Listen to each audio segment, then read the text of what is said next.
Muitas pessoas têm tido seus sonhos destruídos pela falta de confiança absoluta em Deus. A Bíblia está repleta de exemplos de grandes sonhos cumpridos para a glória de Deus. Encontro com a Palavra é um programa escrito pelo Dr. Dick Woodward e narrado por Pastor Edson Bruno. Ouça e descubra verdades que lhe ajudarão no seu dia a dia. Com você, Pastor Edson Bruno.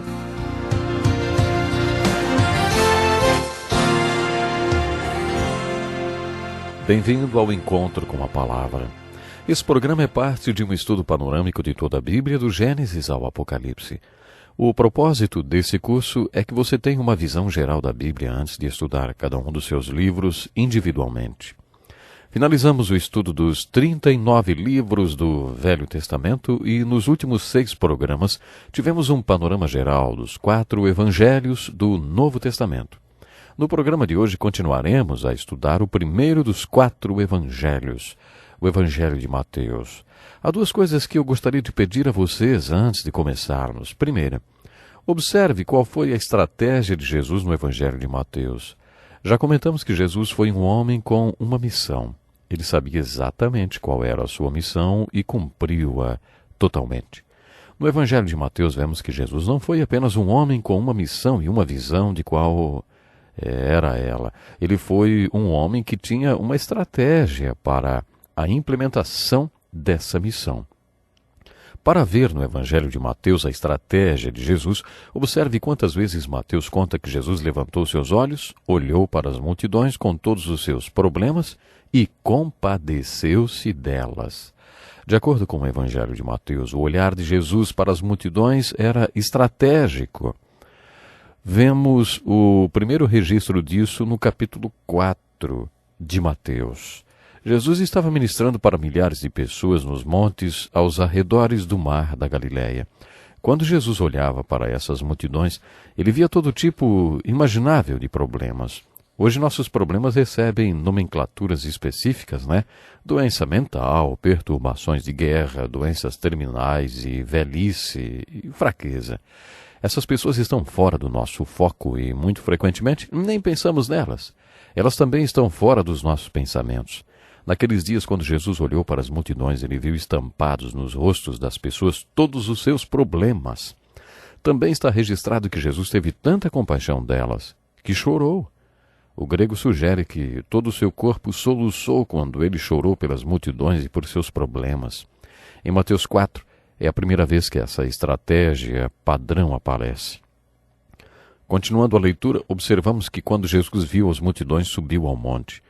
O Monte das Bem-aventuranças, no mar da Galileia, onde acredita-se Jesus pregou seu sermão. E de lá ele foi para um monte mais alto. Em Marcos 3,13, conta-nos que Jesus fez um convite a algumas pessoas para que o seguissem para um outro monte, no qual imaginamos que tenha sido muito importante, e que ali houve o primeiro retiro espiritual cristão. Quando Jesus se reuniu com aqueles que tinha convidado, deu o seu ensinamento registrado em Mateus 5, 6 e 7, chamado de Sermão da Montanha, um dos discursos mais importantes de Jesus. A estratégia do ensinamento do Sermão da Montanha era simplesmente essa. Jesus estava mostrando àqueles a quem ele tinha convidado como eles poderiam ser parte da sua solução para todos os problemas que aquela multidão lá no sopé da montanha estava enfrentando. Ele lhes mostrou como poderiam ser parte da sua resposta. Por isso, quando Jesus olha para as multidões pela primeira vez e organiza o primeiro retiro espiritual cristão, encontramos um desafio e uma pergunta. Onde você está, hein? Muitos dos ensinamentos de Jesus apresentam 2 tipos de pessoas. O primeiro é formado por aquelas pessoas que são parte do problema, como as pessoas que estavam no meio da multidão. O segundo tipo é formado por aquelas pessoas que Jesus chama de discípulos, que foram treinadas por ele para serem parte da solução e da resposta para todos os problemas. Você também recebeu esse desafio. Você é parte do problema ou parte da solução, hein? Você é parte da resposta ou mais uma dúvida ambulante? Quando Jesus convoca o primeiro retiro espiritual cristão, ele também é estratégico. Jesus vê as multidões com todas as necessidades do mundo ali apresentadas. e depois se volta para os que ele chamou de discípulos e inicia o treinamento para que eles sejam resposta para as necessidades do mundo. Se você soubesse que teria 3 anos de vida e quisesse alcançar todo mundo com sua mensagem, o que você faria, hein? Jesus tinha 3 anos de vida e ele sabia disso. Ele queria alcançar o mundo todo com sua mensagem. O que ele fez, então? Se você quisesse se tornar um executivo bem-sucedido, iria tentar um certificado de pós-graduação, não? Você seria instruído sobre os 5 passos do executivo eficiente, por exemplo. Analisar, organizar, delegar, supervisionar e agonizar. O executivo bem-sucedido primeiro analisa a situação, depois ele organiza os negócios. Se o executivo for realmente bom, ele vai delegar responsabilidades para outras pessoas. Se ele não fizer isso, terá sempre que fazer tudo sozinho. Se ele delegar, pode prosseguir para o próximo passo, que é supervisionar. Depois de supervisionar, o executivo está pronto para agonizar, porque as pessoas nunca fazem as coisas do jeito que ele faria. Então ele senta e simplesmente agoniza, senta e chora. Ele não pode se intrometer e começar a fazer do jeito dele. Ele tem que deixar as pessoas cometerem seus erros. Ele tem que aprender a delegar para continuar no cargo. Uma vez vi uma charge que mostrava um executivo varrendo o chão e a legenda dizia: ele não aprendeu a delegar autoridade. Quando observamos a estratégia de Jesus no Evangelho de Mateus, vemos que Jesus sabia como delegar autoridade. Quando Jesus viu as multidões, ele analisou todas as necessidades ali representadas. Depois ele organizou o primeiro retiro espiritual cristão, que foi um exemplo da igreja.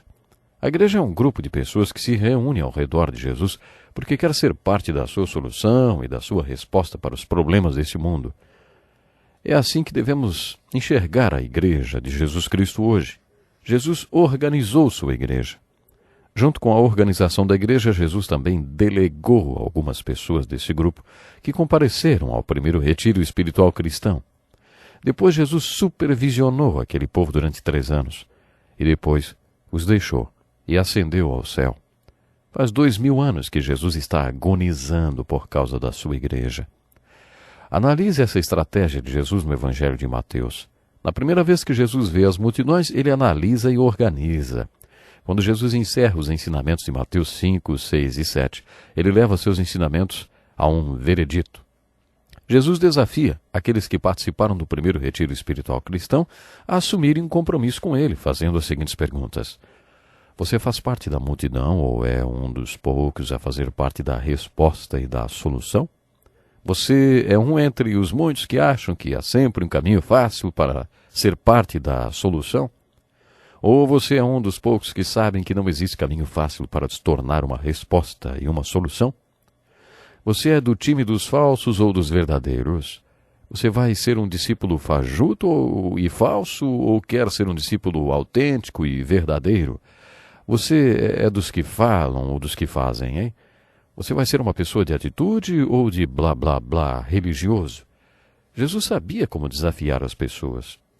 Não sabemos quantos compareceram ao primeiro retiro espiritual cristão, mas ao final ele tinha apenas 12 seguidores que disseram: eu quero ser um dos poucos, eu quero ser verdadeiro, eu quero ser uma pessoa que faz. Nos próximos versículos veremos que Jesus delegou aqueles 12 homens e fez deles apóstolos. O Evangelho de Mateus capítulo 9, versículo 36 registra a vez seguinte que Jesus olhou para o alto e viu as multidões. Jesus tinha acabado de voltar do primeiro retiro espiritual cristão e quando levantou os olhos e viu as multidões, voltou-se para aqueles 12 homens que tinham dito que queriam ser parte da solução e os comissionou para serem apóstolos, o que significa que ele os enviou como missionários. Jesus já tinha analisado, organizado e delegado. Jesus Cristo era um homem com uma missão. Ele tinha uma estratégia para realizar a sua missão. Em nosso último programa, falamos sobre a estratégia de Jesus descrita nos Evangelhos. Descobrimos que toda vez que lemos que Jesus ergueu os olhos e viu as multidões, ele teve compaixão delas e, portanto, tomou uma atitude estratégica. Nos capítulos 14 e 15 do Evangelho de Mateus, lemos sobre 2 ocasiões em que Jesus olhou para cima, viu as multidões e teve compaixão delas. Uma aconteceu logo após a outra. Nesses dois casos, Jesus também toma uma atitude estratégica. O capítulo 14 registra o grande milagre de Jesus, ao qual nos referimos como alimentando 5.000 pessoas. Esse milagre não é o único registrado nos 4 evangelhos. Na primeira vez que Jesus alimentou as multidões, ele alimentou 5.000 homens e mais suas famílias. Na segunda vez, Jesus alimentou 4.000 homens e suas famílias. Certo estudioso afirmou que a importância desses milagres está no fato de terem sido mais do que simplesmente milagres. Eles também ilustram a visão missionária de Jesus. Esses milagres ilustram a estratégia missionária de Jesus. Sua estratégia é para alcançar o mundo. Na primeira vez que Jesus olhou para as multidões, elas representavam o mundo.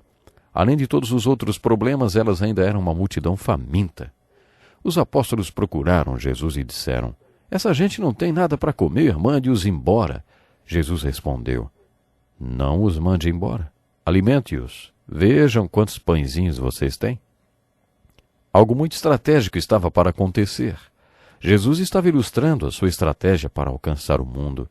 Jesus posicionou seus apóstolos entre sua provisão para as necessidades daquela multidão e a própria multidão. Jesus queria entregar toda a sua provisão para suprir as necessidades da multidão através dos apóstolos. Jesus não queria que sua provisão passasse diretamente para a multidão. Ele queria que fosse das suas mãos para as mãos dos apóstolos e deles para a multidão. Bom, pena que meu tempo já está acabando, mas antes quero deixar algo para você refletir. Você acha que esses 2 milagres da alimentação dos 5 e dos 4.000 foram 2 milagres registrados nos 4 evangelhos e repetidos no evangelho de Mateus, porque representam uma visão missionária? É a estratégia de Jesus para alcançar o mundo perdido com o seu evangelho da salvação? Enquanto você pensa nessa minha pergunta, lembre-se que as Escrituras constantemente repetem o relato da criação, da lei de Deus através de Moisés, da história do povo de Deus 1000 anos antes de Cristo até 500 anos depois de Cristo, porque o reino de Deus é um assunto muito importante. A biografia de Jesus Cristo é repetida 4 vezes e a história da milagrosa alimentação das multidões é repetida no Evangelho de Mateus, contando que 5.000 homens e depois mais 4.000 foram alimentados. Se você concorda com o estudioso que apresentou essa possibilidade, então pergunte-se se o Cristo vivo e ressuscitado quer fazer a mesma coisa na sua vida hoje. Será que a salvação e a provisão de Cristo para esse mundo, saindo da mão de Jesus, passando pelas ruas, para chegar às mãos desse mundo? Essa foi a estratégia de Jesus naquela época e é hoje também. Peça a Deus que o use a cada dia e todo dia, para que aqueles que estão ao seu redor sejam alimentados espiritualmente. Até o próximo programa.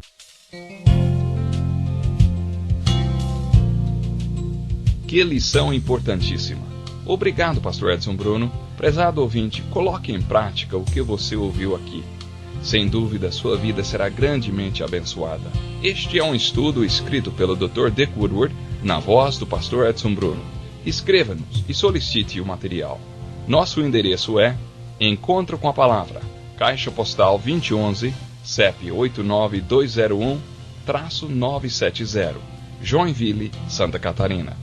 Até o nosso próximo Encontro com a Palavra.